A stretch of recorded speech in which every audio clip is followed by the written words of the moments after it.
Sobat Maestro, sesaat lagi kita akan bersama-sama mengikuti ibadah minggu bersama Gereja Isa Al-Masih Jemaat Maleer. Selamat mendengarkan.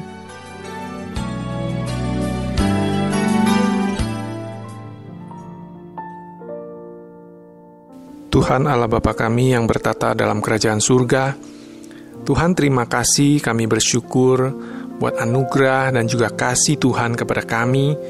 Kami boleh mendapatkan diri kami dengan kekuatan dan kesehatan yang begitu baik. Kami percaya semua ini adalah karena anugerah Tuhan. Walaupun kami, mungkin ada di antara kami yang mengalami sakit saat ini. Biarlah dalam kesakitan kami pun boleh mengingat bahwa Tuhan begitu baik.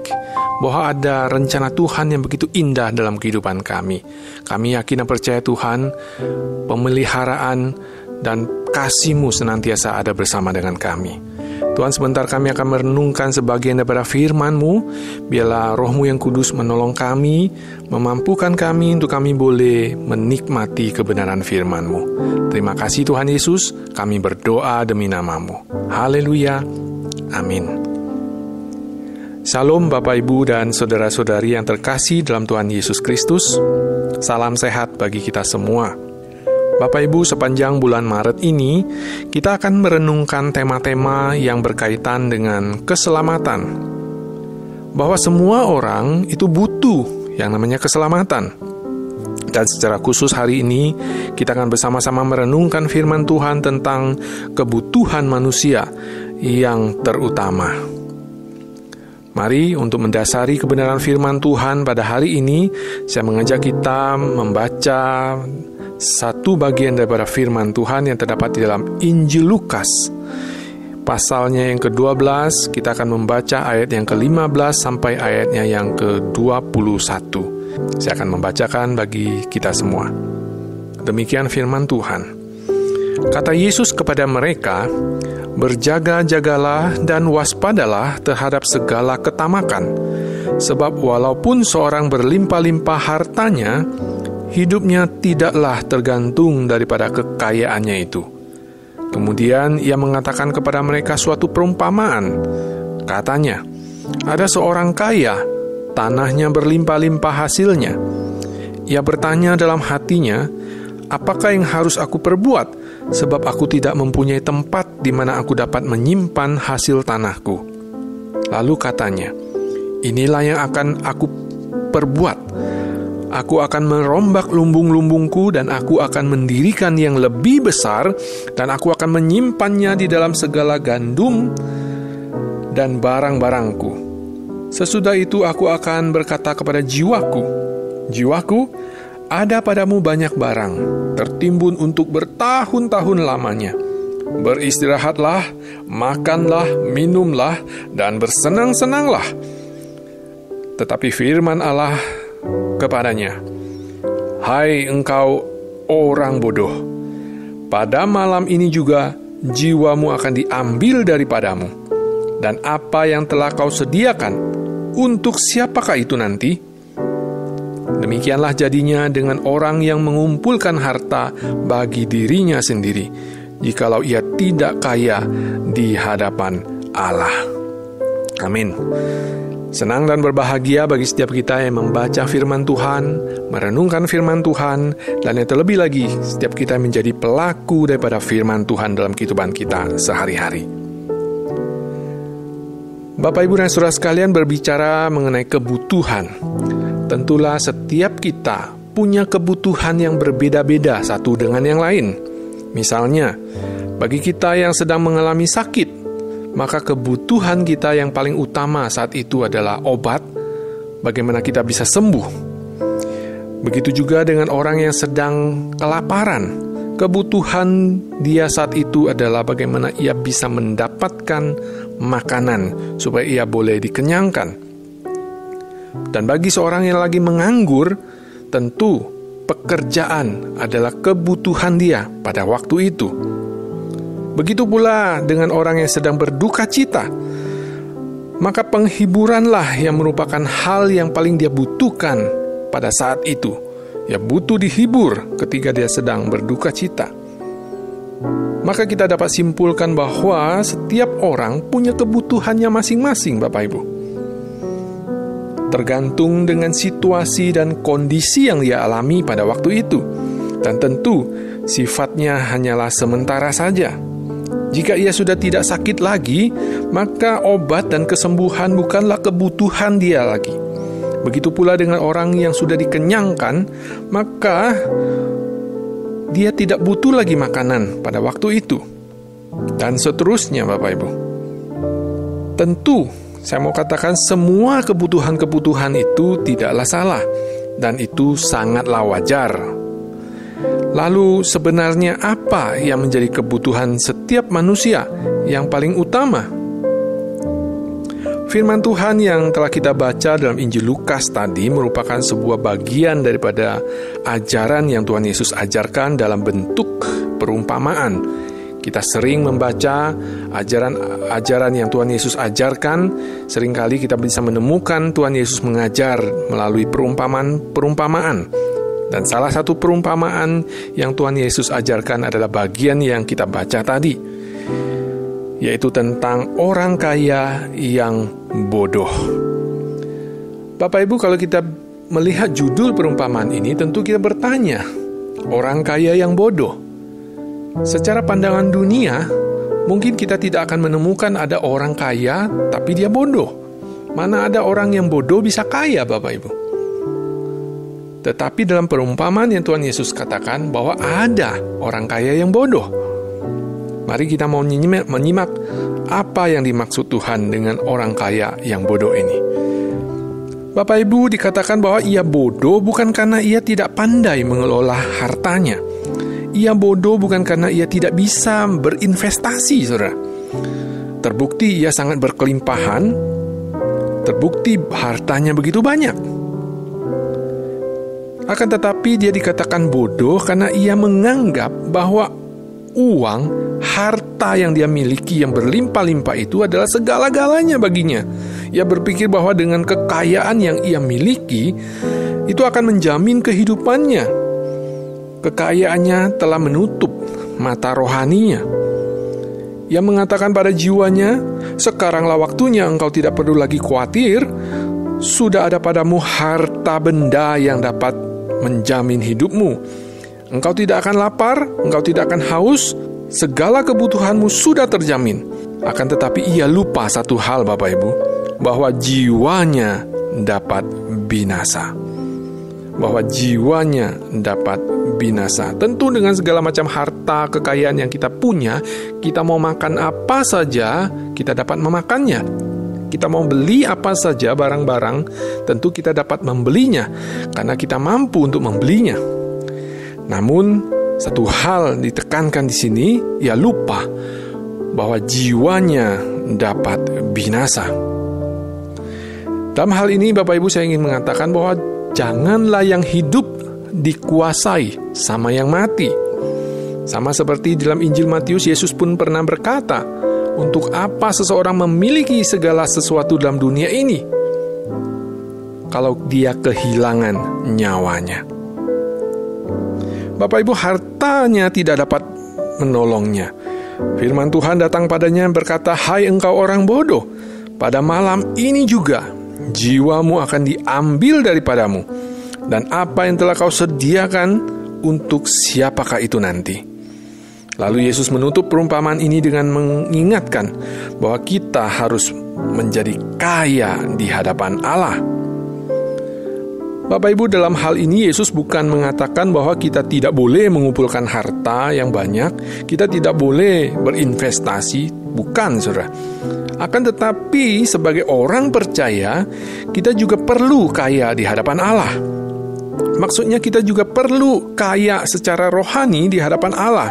Sebab sebagai orang percaya, kebutuhan utama kita bukanlah sekedar bagaimana kita hidup sehat, bagaimana kita mendapat kesembuhan, bagaimana kita mendapat berkat dari Tuhan, atau kita merasakan mukjizat Tuhan semata. Tetapi kebutuhan utama kita yang sesungguhnya adalah bagaimana kita membangun relasi kita dengan Allah, bagaimana kita mengenal Allah dengan benar. Untuk itulah Yesus datang ke dalam dunia dan mengorbankan dirinya bagi kita. Seorang misionaris bernama Jim Elliot pernah mengatakan demikian, Bapak Ibu. Dia mengatakan bahwa tidaklah bodoh kita melepaskan segala sesuatu dengan mudah agar kita dapat sesuatu yang tidak bisa direbut dari kita. Saya ulangi sekali lagi, Bapak Ibu. Dia katakan tidaklah bodoh kita melepaskan segala sesuatu yang dengan mudah dapat diambil dari kita untuk kita mendapatkan sesuatu yang tidak bisa lagi direbut dari kita. Maksud daripada Jim Elliot, dia ingin mengatakan bahwa tidaklah bodoh kalau kita melepaskan segala sesuatu, artinya segala yang kita miliki, harta benda kita, bahkan nyawa kita sendiri, yang dengan sangat mudah dapat hilang, yang dengan sangat mudah kita dapat binasa, apalagi di masa-masa pandemi seperti sekarang ini, Bapak Ibu. Untuk apa, Saudara? Untuk kita mendapatkan sesuatu yang tidak bisa lagi direbut dari kita. Apa itu? Ya, hidup kekal, keselamatan daripada Tuhan. Bapak Ibu, sebelum Adam dan Hawa jatuh dalam dosa, kita tahu hidup manusia begitu indah. Hidup manusia begitu dekat dengan Allah. Relasi manusia dengan Allah begitu baik, Saudara. Akan tetapi sejak manusia jatuh ke dalam dosa, maka hubungan atau relasi manusia dengan Allah telah menjadi rusak. Hubungan manusia dengan Allah telah menjadi terputus. Manusia terusir dari Taman Eden. Manusia kemudian memberontak kepada Allah dengan memilih jalannya sendiri. Dan pemberontakan manusia inilah yang disebut dengan dosa, yang diwujudkan dengan sikap yang tidak tunduk dan tidak mau lagi taat kepada Allah. Seolah-olah manusia mengatakan, Tuhan, kalau aku mau melakukan dosa ini, Tuhan mau apa? Wah, begitu berdosa, begitu jahatnya manusia ketika dosa telah masuk ke dalam dirinya. Dosa telah mengakibatkan keterpisahan manusia dengan Allah, dengan sesama, bahkan dengan dirinya sendiri. Roma 6 ayat 23 mengatakan, sebab upah dosa ialah maut. Maut di sini bukan hanya berarti mati secara jasmani, Saudara, tetapi maut ini berarti kita terpisah selama-lamanya dengan Allah. Sehingga tidak ada lagi harapan bagi manusia, yang ada hanya kebinasaan kekal. Oleh sebab itu, Saudara, kita butuh untuk kembali menjalin relasi kepada Allah, supaya kita boleh mendapat keselamatan yang daripadanya. Bapak Ibu, sesungguhnya dalam hati manusia ada kerinduan untuk mencari Allah. Sejahat-jahatnya manusia, sebobrok-bobroknya manusia, seberantakan-berantakannya hidup manusia itu, sesungguhnya di dalam hatinya ada kerinduan manusia itu untuk mencari Tuhan.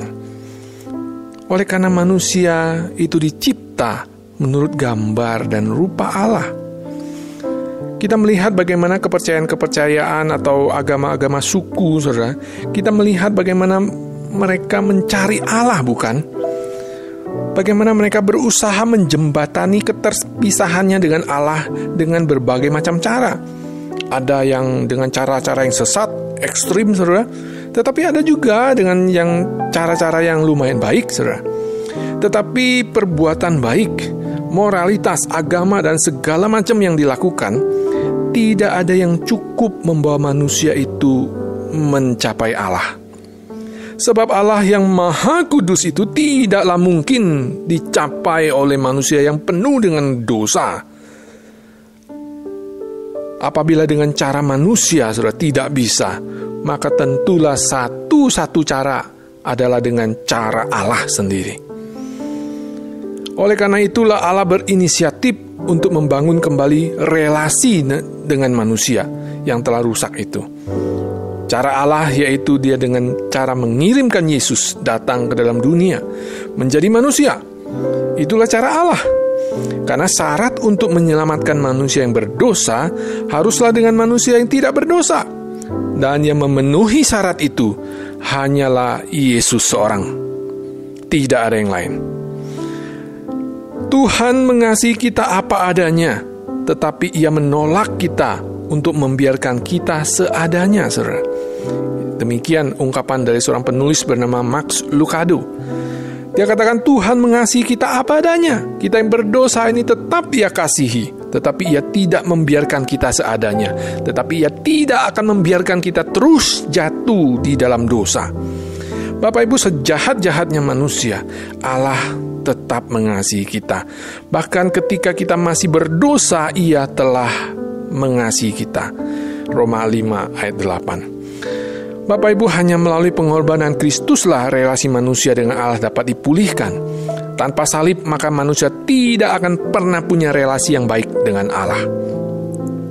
Jadi kita tahu sekarang Bapak Ibu, sebagai orang percaya, kebutuhan utama kita bukanlah sekedar bagaimana kita hidup sehat, bagaimana kita mendapatkan kesembuhan, bagaimana kita mendapatkan berkat Allah, atau bagaimana kita merasakan mukjizat-mukjizat Allah terjadi dalam kehidupan kita.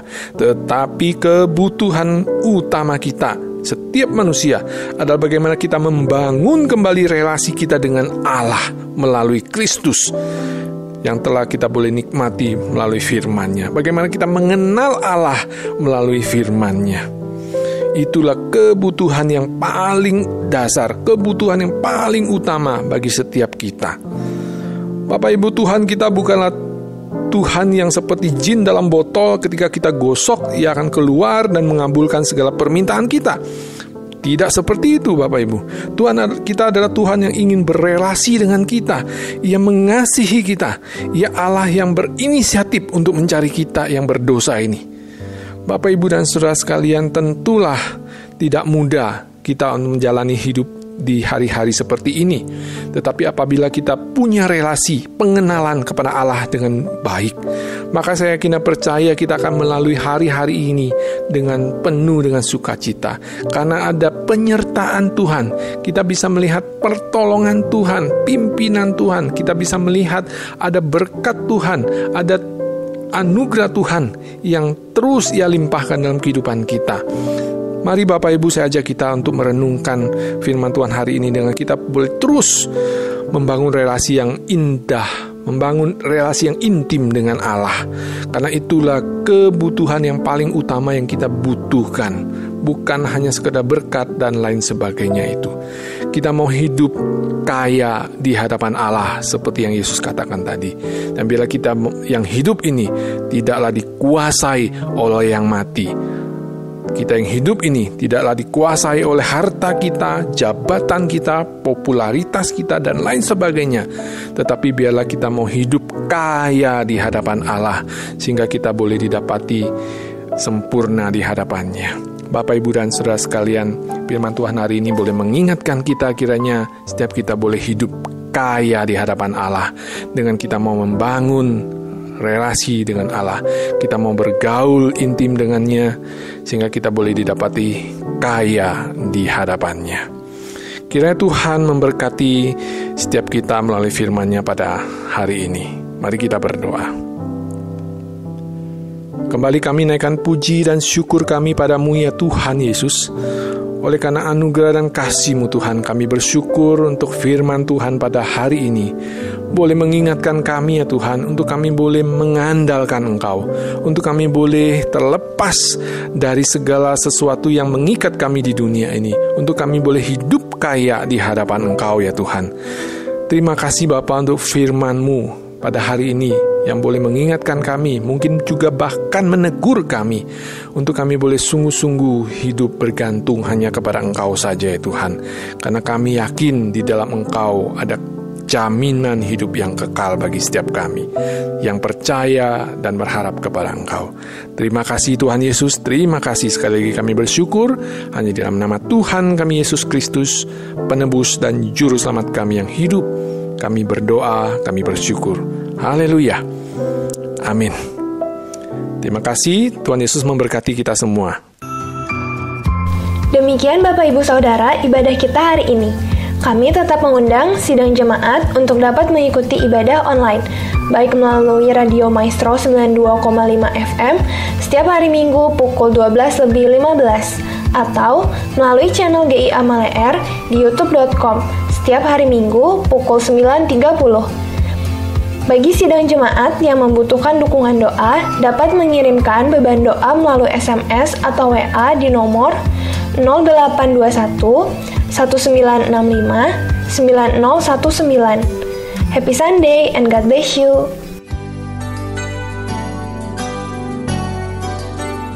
Sobat Maestro, Anda baru saja mendengarkan ibadah minggu bersama Gereja Isa Al-Masih Jemaat Maleer. Terima kasih atas kebersamaan Anda. Selamat hari Minggu dan Tuhan memberkati.